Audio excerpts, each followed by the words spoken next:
你今天有没有什么事情没有照着你的计划走？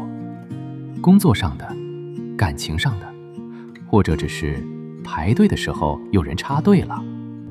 你当时的第一个念头是什么？我告诉你，大多数人的念头只有一个核心：这不应该发生在我身上。这杯咖啡从你倒水的那一刻起，它就在做一件事，它在告诉你，你对世界有一个根本的误解，而且这个误解正在让你的每一天都比它本来应该的样子更痛苦一点。我们今天来说清楚。我们从小到大被灌输了一个信念，它太自然了，你甚至从来没有注意到它的存在。世界应该要让我快乐，努力了应该有回报，付出了应该被看见，做了好人应该有好运。所以当那些事情没有发生，当你的工作没被肯定，当关系无缘无故冷掉，当生活就是毫无理由地出了差错，你不只是觉得难过，你觉得被辜负了。然后你打开 Instagram， 看到某人的生活像一部韩剧在演，你的大脑做了什么？他开始比较，他们的生活这么好，为什么我的这么糟？然后是熟悉的那个问题沉甸甸地落下来，为什么总是我？艾克哈特·托勒说过一句话，我第一次读到的时候觉得被打了一拳。世界的目的从来就不是让你快乐，世界的目的是让你觉醒。这不是要你认命，这是完全不同的一件事。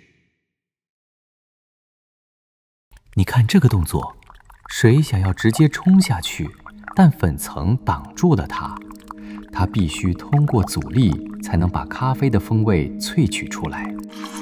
如果没有阻力，你只会得到一杯热水。生命的设计和手冲咖啡一模一样，所有的生命形式都需要阻力才能成长。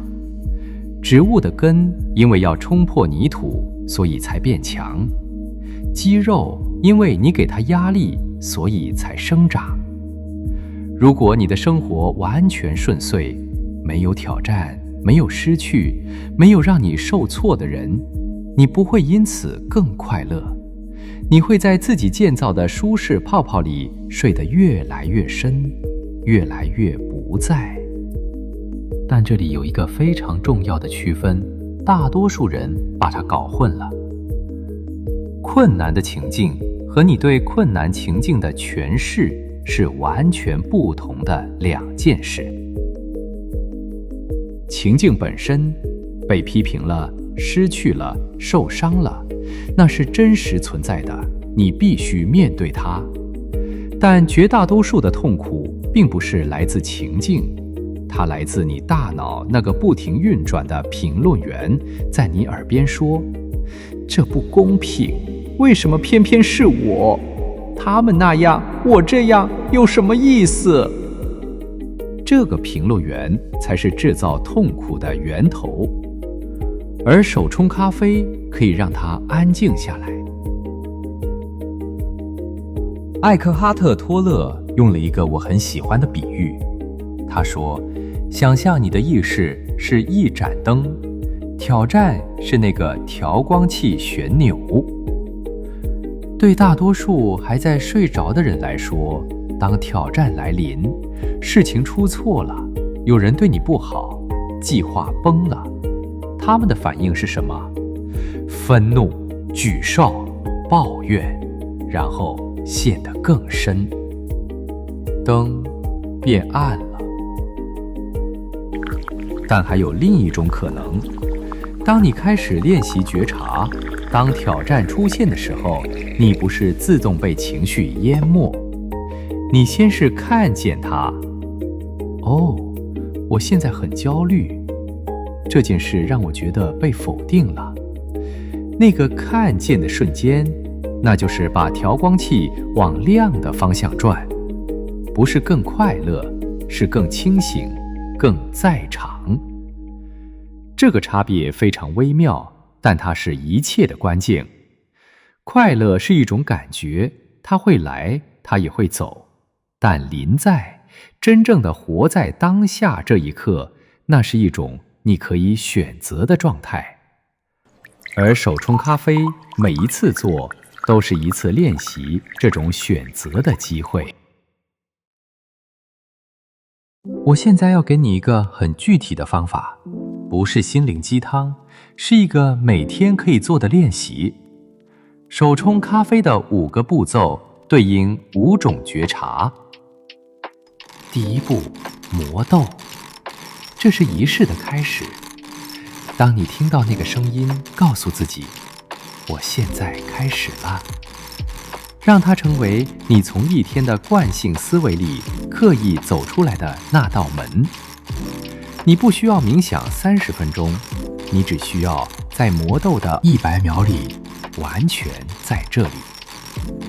第二步，烧水等待，93度，不是100度，就差这几度，咖啡会苦。这是今天你给自己的第一个功课，学习不强求刚好。生命也有它自己的温度，太急会苦。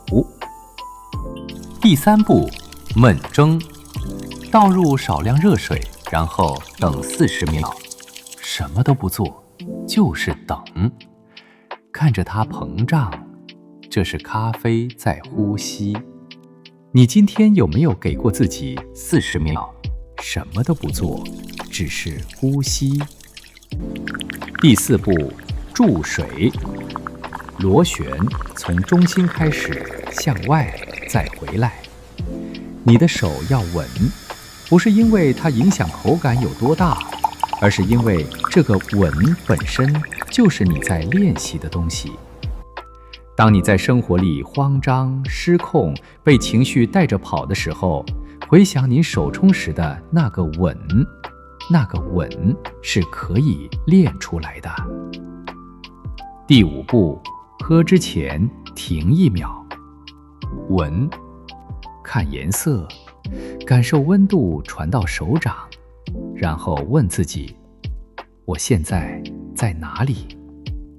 不是身体的位置，是你的注意力在哪里？在过去的某件事里，在明天的某个担忧里，还是在这杯咖啡里？那个问题本身就是觉醒的开始。有一种谎言每天在你的荧幕上播放，那杯咖啡永远是光打得完美的，那个人永远在微笑，那个早晨永远安静祥和。你的大脑看着那些开始执行比较的城市，他们的生活这样，我的生活那样，是我哪里出了问题吗？我告诉你真相，滤镜后面的那个人，他也有他没办法好好入睡的夜晚，他也有他说不清楚为什么就是心情很差的下午。那些痛苦没有消失，只是没有被拍进去而已。你的这杯咖啡不需要被任何人看见，它只需要被你喝到。这一杯是真实的，而所有真实的东西都不需要滤镜。你还记得片头我问你的那个问题吗？你今天有没有什么事情没有照着你的计划走？现在我换一个方式问你，那件事它给了你什么？不是让你快乐的东西，是让你稍微更清醒一点的东西，稍微更有感觉一点，稍微更在这里。世界不欠你快乐，但你值得比快乐更深的东西。你值得一种生活，它不依赖事情顺着你走，才能感受到自己在活着。托勒说，觉醒的目的不是让你从此永远快乐，是让你超越不快乐。这杯咖啡没办法解决你的问题，但每一次你认真做它，你就在练习一件事：在混乱里保持那一点点清醒。那一点点清醒是你和痛苦之间的距离，而有距离，你才能选择。明天早上烧水、磨豆、等待，然后问自己：我现在在哪里？就这样。